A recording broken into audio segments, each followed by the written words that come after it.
Hola leteras y leteros, ¿qué tal estáis? Bienvenidos a Tú a Velaris y yo a Hogwarts.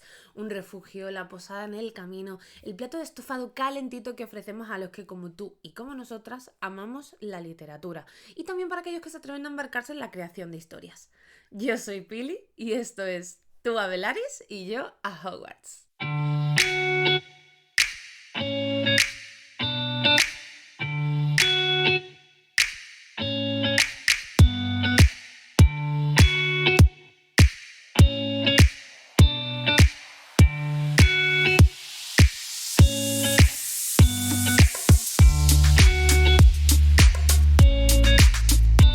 Ya está aquí, ya llegó el vídeo más anunciado y esperado en el canal desde hace un montonazo de tiempo, porque lo prometía ya por los albores de los tiempos en nuestra primera etapa como las leteras puramente, y bueno, pues todavía no había podido traerlo, ¿no? Eso queda finiquitado, mi promesa queda cumplida a partir de hoy, y es que vamos a hablar del Grip Lit. Y claro, te preguntarás, porque a lo mejor tú simplemente has visto el título del vídeo, te ha llamado la atención y has dicho, ¿qué mierda es esa del Griplit? Y has cogido y le has dado a clic. Pues verás, para que tú me entiendas. El Griplit es un subgénero del thriller y significa de forma literal Gripping Psychological Thrillers Literature. Literatura de suspense psicológico y adictivo para los amigos. Vaya, para que nos entendamos. De hecho, es un subgénero que surgió allá por 2012, más o menos, de la mano del libro Perdida, de Gillian Flynn. Que no os suena, pero para nada, es decir, no, ni siquiera un poquito. Bueno, os dejo por aquí una foto de la película, protagonizada por Ben Affleck y Rosamund Pike. Ahora os va sonando un poquito más, lo pegó bastante fuerte por allá en su momento, la verdad es que la peli estaba muy bien. Pues bien, como iba diciendo, el Griplit comenzó o dio como su pistoletazo de salida o empezó la gente a olerse algo sobre este nuevo subgénero con este libro, con Perdida, pero ya había algunos precursores así que fueron abriendo un poco el camino, aunque no tuvieron tanto éxito. Y también hay que decir que el género se consolidó realmente cuando salió La chica del tren, de Paula Hawkins, que ese libro seguro que os tiene que sonar, no me seáis de vuestro pueblo, porque además fue súper sonado y tiene una adaptación con, ay, no me acuerdo nunca del nombre de esta chica, Emily Blunt, con Emily Blunt como protagonista. Ahora bien, ¿qué hace que un thriller evolucione, por decirlo de alguna forma, o se transforme en un Griplit? Porque obviamente este subgénero tiene sus propias características, que es lo que hace que sea distinto de los demás. Pues bien, son 5 cositas. Lo primero es que las protagonistas de estos libros son siempre mujeres y además no son mujeres majas, simpáticas, adorables. No. Son tías chungas, son antiheroínas, personajes muy complejos que tienen una cantidad de recovecos y de mierda tremenda en su alma, en su ser, en su cerebro y en todo. Son políticamente incorrectas y además llevan a cabo acciones moralmente muy cuestionables. Esperar tú que el ordenador me vacila. Y está aquí rugiendo. El segundo punto es que la vida real y las relaciones interpersonales tienen muchísimo peso en el Grip Lit. Y en realidad, si unimos esto al anterior, tiene todo el sentido del mundo. Os propongo que hagamos un minijuego, ¿vale? Un minijuego, un mini experimento, lo que queráis. Como queráis denominarlo. Cierra los ojos durante un minutito, pausa el vídeo, ahora cuando termine de explicarlo, y párate a pensar en qué problemas o en qué cosas te preocupan ahora mismo. Es decir, qué temas te rondan la cabeza. Haz la pausa. Para mí. ¿Ya? ¿Estás de vuelta? Ok. Pues mira, te puedo apostar casi lo que sea a que las cosas que te rondan la cabeza probablemente tengan que ver o con tus amigos o con tu familia, quizás con el trabajo, no sé, alguna cuestión económica o de salud, incluso de estudios, ¿verdad? A que algo de eso, al menos una cosita se te ha pasado por la cabeza. Pues entonces, ¿por qué a las protagonistas del Griplit no les va a pasar lo mismo?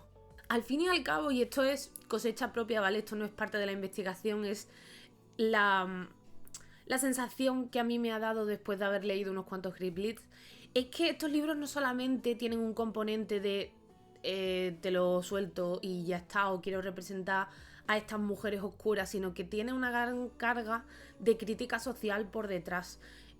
A lo mejor no todos los libros, pero sí una gran mayoría. Es decir, una persona no se vuelve así o no es tan oscura, a no sé que venga de base con algún problemita, ¿no? Pero por norma general es la sociedad y son las relaciones personales y es la presión o de un ambiente social hostil o como quieras denominarlo, lo que crea que estas personas se acaben retorciendo, ¿no? Entonces, obviamente esto tiene que tener un peso en la historia porque es que es parte del background del protagonista o incluso es parte del problema de la protagonista o es parte del problema al que se está enfrentando. Además, seamos sinceros, es decir, ¿quién no tiene secretos, sean más o menos turbios? ¿O quién no ha tenido una relación que no era del todo positiva, ya no solamente a nivel amoroso, sino también a nivel de amistad o incluso familiar? O también, ¿quién no ha estado en un entorno social hostil y ha tenido que abrirse paso como ha podido hasta la superficie? Pues hay situaciones en las que ese ambiente social hostil, que ahora mismo, por ejemplo, yo qué sé, puede ser una situación de bullying en el instituto, pues hay veces que eso se acaba retorciendo mucho más, por ejemplo, un acoso sexual en un trabajo. ¿Me entendéis lo que os quiero decir? Hay personas que obviamente tienen una brújula moral más laxa y hay otras que son más contenidas, vamos a dejarlo ahí, ¿no? Y todo esto se ve reflejado en el Grip Lit, porque al final lo que está buscando el Grip Lit es retratar a mujeres reales, ¿vale? No se están inventando nada que escape de lo que podría llegar a ser normal o no normal, pero lo que podría llegar a darse, ¿no? Una mujer que podría crearse fruto de todas esas circunstancias adversas sin necesidad de que haya un elemento mágico o un elemento especialmente extraño o raro en la ecuación. La tercera característica es que en los Grip Lits suele haber una turbulenta historia de amor. Esta historia es dramática, es dolorosa, hay finales infelices o desarrollos muy muy complicados de la relación, lo cual no significa que sea la trama principal del libro, ¿vale? Puede que esté en torno a ella, pero no tiene por qué. De hecho, hay Grip Lits en los que a mí particularmente me ha costado ver dónde estaba esa trama romántica. Entonces, no siempre tiene que ser súper evidente o no tiene que ser a lo mejor por parte, bueno, sí, por parte de una de las protagonistas, sí, pero que no tiene que ser, no es el elemento principal o no tiene por qué serlo. El cuarto punto es que el 99,99999% de los Grip Lits están escritos por mujeres. De hecho, solamente se considera que hay un Grip Lit escrito por un hombre y este sería No confíes en nadie de S.J. Watson. El resto, todo chicas. Girl power. La quinta característica es que el componente emocional y psicológico es muy importante en el Grip Lit. De hecho, se podría decir, y hay quien considera que el Grip Lit es un thriller psicológico escrito por y para mujeres, lo que no significa que no haya hombres que disfruten también del género. Y este componente emocional y estos altibajos psicológicos que sufre la protagonista son realmente la verdadera causa o el verdadero motivo por el que el Grip Lit se diferencia del thriller, porque podemos encontrar thrillers perfectamente protagonizados por mujeres con estos problemas reales, etcétera, pero es esa importancia en el componente emocional lo que marca la diferencia. Una cosa interesante que me apetecía recalcar o resaltar es que hay muchos que consideran que el Grip Lit vienen del chick lit, es decir, de la literatura para chicas, un término acuñado en los 90 para definir a libros como El diario de Bridget Jones que están protagonizados por mujeres reales de entre 20 y 40 años. Lo de reales lo he puesto entre comillas, pero en realidad sí, vaya, esa es su intención. Estas mujeres son, pues eso, chicas normales, de clase media, cosmopolitas, que están muy interesadas en las relaciones amorosas, vaya, personales no, amorosas. Y estas novelas pues son sencillitas, suelen estar escritas en claves de humor y tal, y lo que pretenden era resaltar o hablar de esos problemas de las mujeres de ese momento, porque ya no son los mismos parecidos, pero no tenemos, ahora mismo las chicas no tenemos los mismos problemas que las mujeres en los 90, pero vaya, vosotros me entendéis, que la idea era resaltar la realidad de esas mujeres, ¿vale? No una versión mitificada de ellas. Los que ven aquí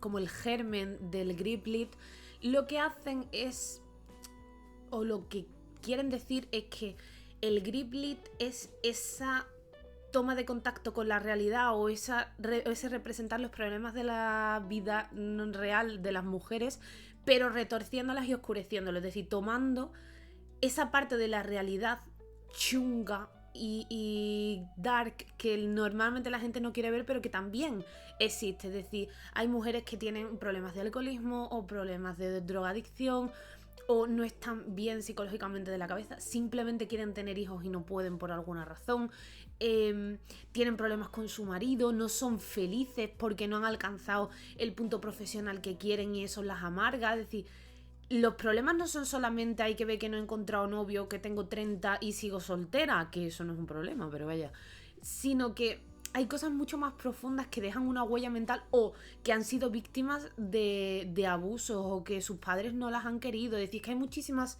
situaciones que han podido retorcer a una persona o que han podido crear en la persona una serie de mecanismos de defensa que son los que tienen estas protagonistas para enfrentarse a un mundo que es hostil con ellas, ¿no? Es la representación de ese tipo de mujeres, no solamente la parte happy flower y los problemas inocuos, sino los problemas reales y más duros y más oscuros de la que la sociedad acaba produciendo en las mujeres, ¿no? Y al final estas, pues, en situaciones muy muy adversas, pues se acaban abriendo pasos adentelladas como pueden para sobrevivir, básicamente.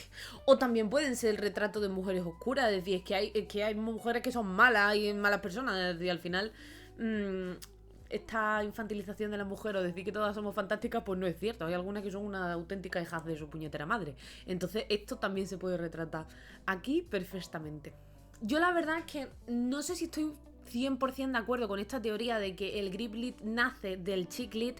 Me parece que sí, que obviamente bebe de ahí, pero más bien creo que simplemente el Grip Lit es thriller escrito por mujeres y para mujeres, porque al final nosotras tenemos una sensibilidad a la hora de escribir o a la hora de ver el mundo que a lo mejor no todos los hombres tienen, y nos gusta plasmar esa sensibilidad y ese componente emocional en las obras que creamos. Entonces creo que simplemente es un thriller escrito por mujeres en el que nosotros le damos más importancia al componente emocional que a la violencia pura y dura o al asesinato porque sí, por decirlo de alguna forma. Teniendo en cuenta todo esto que te acabo de contar, te quiero lanzar una pregunta antes de ponernos antes de hacerte unas cuantas recomendaciones de Grip Lits. Y la pregunta es la siguiente. O más bien es una reflexión, ¿no? Con vosotros que quiero hacer. ¿Es Proyecto Canción, el libro que estoy escribiendo, un Grip Lit o no lo es? Porque, por si sois nuevos en el canal o no habéis visto este vídeo, os lo dejo por aquí arribita. En su día hice un vídeo explicando cómo escribir thriller y decía ahí que mi obra era un Grip Lit, ¿no? Pues muy bien. Técnicamente, el libro que estoy escribiendo ahora mismo es un Grip Lit, es decir, cumple con todas las características que hemos hablado aquí. Está escrito por una mujer, está protagonizado por una mujer, las relaciones personales y la vida real están muy presentes, tienen un papel muy importante y el componente emocional también es muy, muy, muy importante y obviamente hay una historia de amor turbulenta. Entonces, cumple las características del Grip Lit. Pero ¿qué pasa? Que Proyecto Canción realmente no es una sola obra, sino que son 3, es una trilogía. Y aunque el primer libro está 100% protagonizado y narrado por una mujer, en los otros 2 no sucede lo mismo. Entonces aquí es donde me surge la duda a forma personal y es también lo que quiero que me contéis vosotros, ¿qué opináis? ¿En qué convierte eso a Proyecto Canción? ¿Sabes? ¿En qué lo convierte? ¿En un grip? ¿Sigue siendo un griplit? ¿O se podría considerar un griplit el primero pero los otros no? Quizás simplemente es un thriller con un componente emocional mucho más profundo, o quizás es un thriller romántico o una obra de suspense romántico, que yo ahí no lo veo, ¿sabes? No me parece que lo sea, aunque la parte romántica tenga un componente fuerte, no es la protagonista del libro, ¿no? Es solamente una más de las tramas. Entonces, bueno, pues quería saber vuestra opinión, a ver qué me decís. Sé que no tenéis demasiada información sobre el Proyecto Canción, pero bueno, ¿qué opináis vosotros más o menos así un poco al vuelo? Después de todo lo que os he contado y lo que os conté en el vídeo del thriller. Os quiero ver en comentarios ahí a tope, ¿eh? Diciendo vuestras opiniones sobre mi Proyecto Canción. Y bueno, ahora sí que sí, vamos con unas cuantas recomendaciones de Griplit, que ya era hora de que os hablara de algo más que de teoría, ¿no? Que estamos ya un poco hartos de teoría. Y bueno, os he traído unas cuantas. Por algunas voy a pasar un poco más rápido porque son libros que he leído hace tiempo, entonces ya no los tengo tan frescos en la memoria, pero vaya. El primero de ellos es La chica del tren, que como ya sabéis habla de una mujer llamada Rachel que tiene unos cuantos problemas graves, entre ellos el de alcoholismo, después de haberse separado de su marido, y esta mujer toma el tren siempre a la misma hora porque antes iba a trabajar y ahora se ha quedado sin trabajo, entonces aún así mantiene como esa rutina, ¿no? Y el tren siempre hace una parada o hay un momento en el que le permite ver una casa en el que hay una pareja que parece súper feliz. Y ella se inventa y se emparanoia con esta supuesta vida perfecta que tienen estas dos personas hasta que ve algo raro y empieza a plantearse si esa pareja no tiene una vida tan ideal como ella creía. Y claro, como está la pobre un poquito tocada del ala, pues se inmiscuye más de lo que debería. Esa es la sinopsis más o menos así a grandes rasgos. Es un libro que merece muchísimo la pena leer. Yo sé que tiene ya unos cuantos años, si no lo has leído todavía vas tarde, pero es muy buen libro. De verdad, léelo. Me gustó un montón. No puedo especificar demasiado porque es el que he leído hace más tiempo, pero recuerdo la sensación que me dejó, que fue fantástica, y además lo leí muy rápido, con lo cual, recomendadísimo. El segundo libro del que vengo a hablaros también es de Paula Hawkins. Se trata de Escrito en el agua, que salió hace relativamente poco tiempo, hace un par de años, creo 3. Este no me gustó tanto como el anterior, pero antes os voy a hablar un poco de la sinopsis para localizaros, ¿vale? Este libro habla de dos hermanas, Jules y Nell Abbott.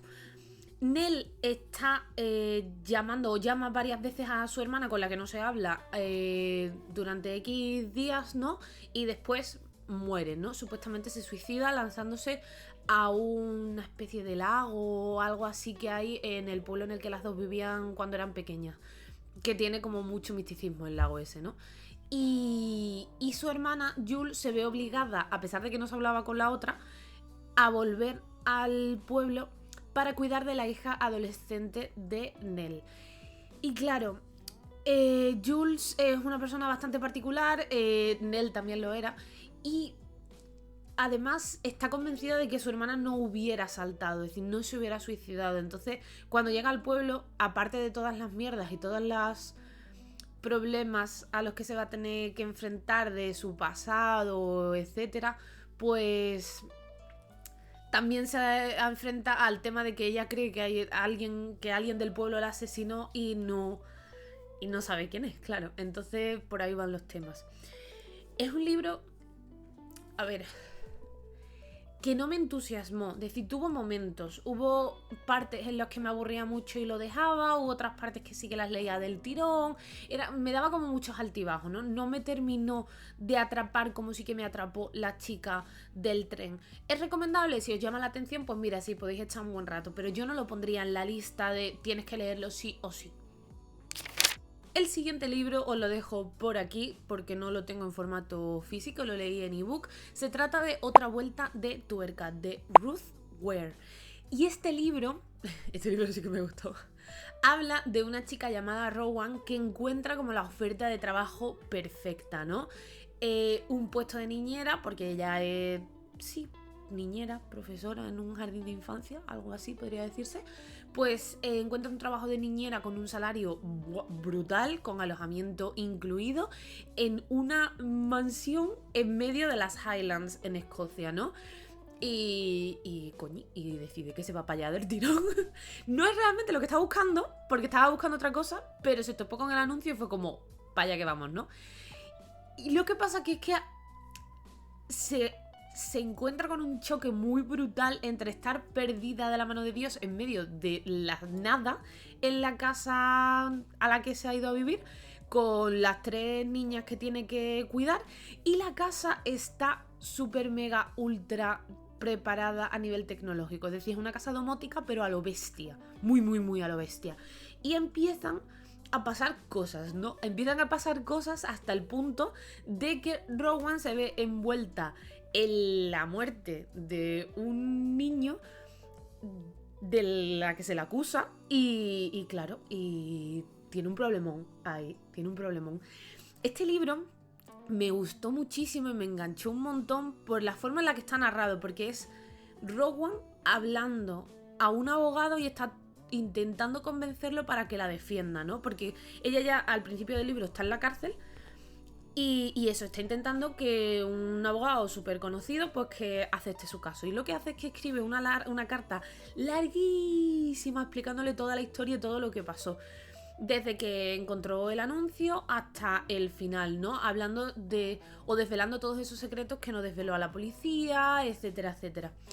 Y está muy muy guay esa forma de narrarlo. Y luego aparte, es que esta historia está todo el rato jugando contigo por si hay fantasmas implicados o no, ¿sabes? Como si hubiera un componente paranormal, pero ella no está segura y bueno, la pobre lo pasa fatal. La pobre lo pasa muy mal, muy mal, muy mal. Me gustó muchísimo, me gustó mucho, mucho, mucho, mucho. Este es un libro que sí que recomiendo un montón, de verdad. Canelita fina. El siguiente libro del que os voy a hablar es La viuda de Fiona Barton. De hecho, de Fiona Barton os voy a recomendar 2 libros, La viuda y también La madre.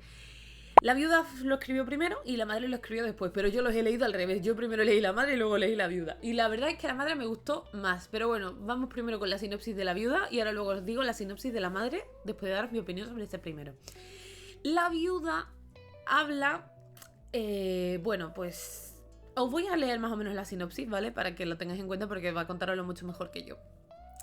Si él hubiera hecho algo terrible, ella lo sabría. ¿O no? Todos sabemos quién es él. El hombre que vimos en la portada de todos los periódicos acusado de un crimen terrible. Pero, ¿qué sabemos realmente de ella? ¿De quien le sujeta el brazo en la escalera del juzgado? ¿De la esposa que está a su lado? El marido de Jean Taylor fue acusado y absuelto de un crimen terrible hace años. Cuando él fallece de forma repentina, Jean, la esposa perfecta que siempre le ha apoyado y creído en su inocencia, se convierte en la única persona que conoce la verdad. ¿Pero qué implicaciones tendría aceptar esa verdad? ¿Hasta dónde está dispuesta a llegar para que su vida siga teniendo sentido? Ahora que Jean puede ser ella misma, hay una decisión que tomar: callar, mentir o actuar. Este libro, a ver, no me captó como La madre, pero creo que también era porque llevaba una racha de varios Griblitz y estaba como que necesitaba un descanso. Pero aún así el libro me gustó. Y está bien hilado y está bien entrecruzado, ¿no? Habla de cosas que se le hacen a los niños que no se les debería de hacer, del secuestro de una niña muy pequeñita de 3 años y te juega muy bien con las cosas. Es decir, tú sabes realmente desde el minuto 1 lo que está pasando y sabes quién es el culpable, ¿vale? Pero Jean no termina de arrancar a la hora de hablar. Y cuando descubres por qué, es duro. Se hace muy, muy duro. Además, hay una particularidad en los libros de Fiona Barton, por lo menos en estos 2, en La viuda y La madre, que es que hay una periodista como hilo común, ¿no? O como hilo conductor, que es la que aparece en el primer libro, no tanto, y en el segundo toma más protagonismo. Me gustó. La verdad es que está muy bien. No hay cosas súper duras, ¿vale? Por si el hecho de que estas cosas que se le hacen a los niños te suele marcar mucho. hay insinuaciones, pero no hay nada explícito, ¿vale? Es un libro bastante elegante en ese sentido, así que te lo recomiendo un montón.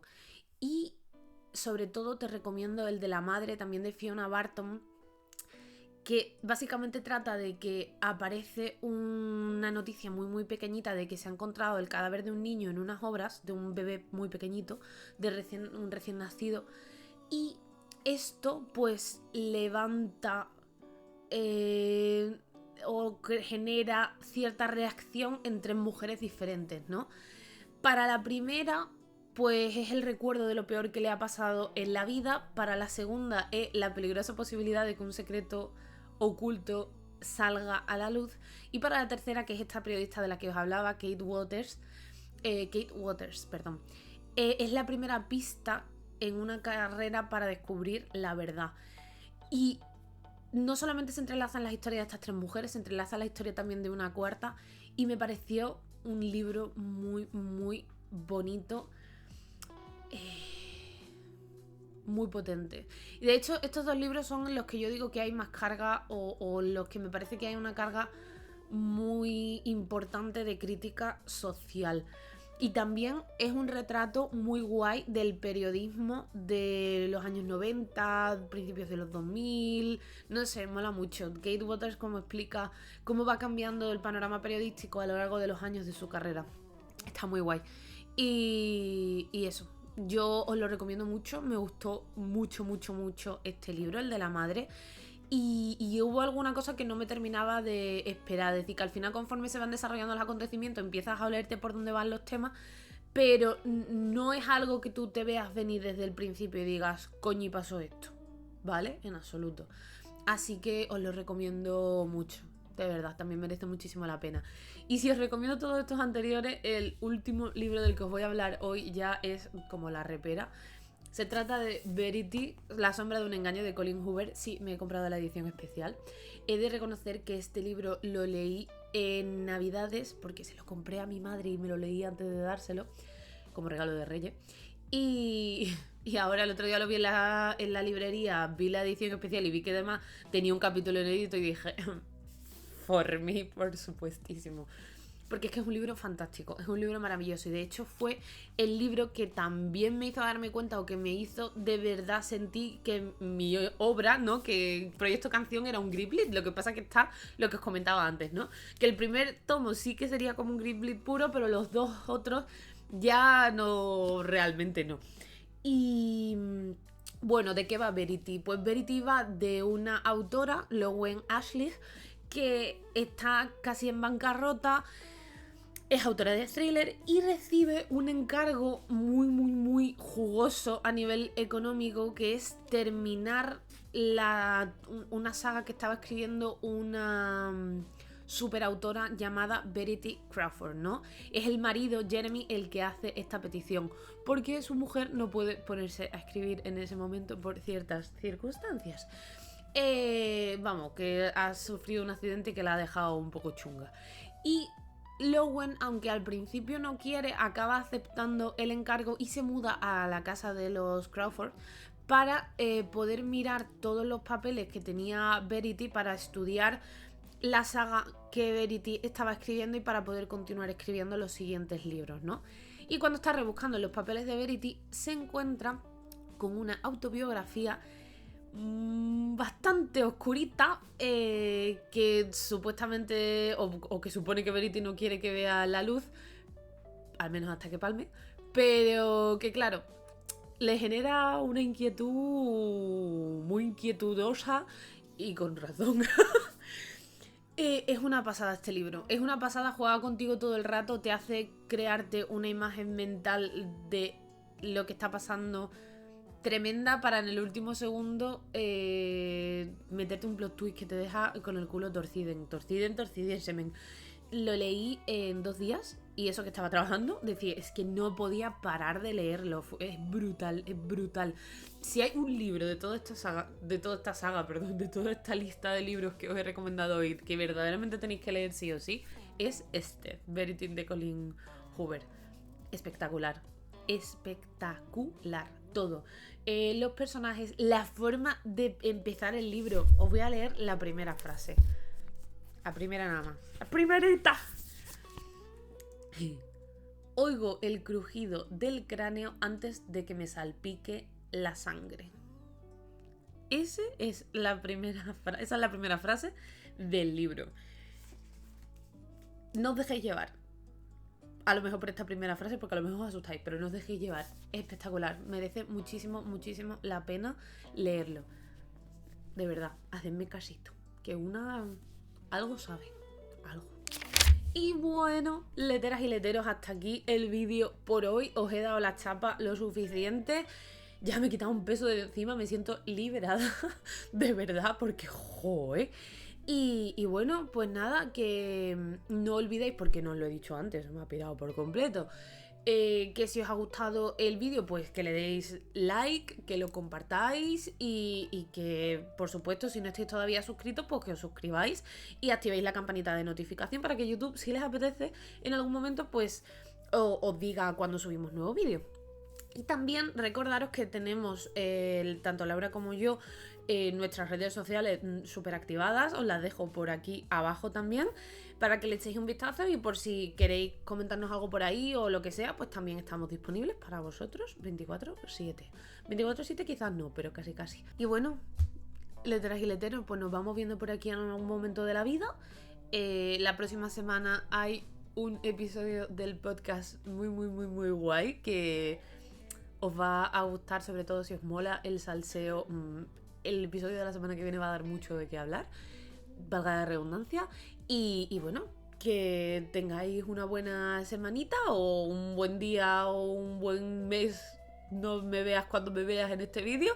Y nada, nos vemos en el próximo. ¡Chao!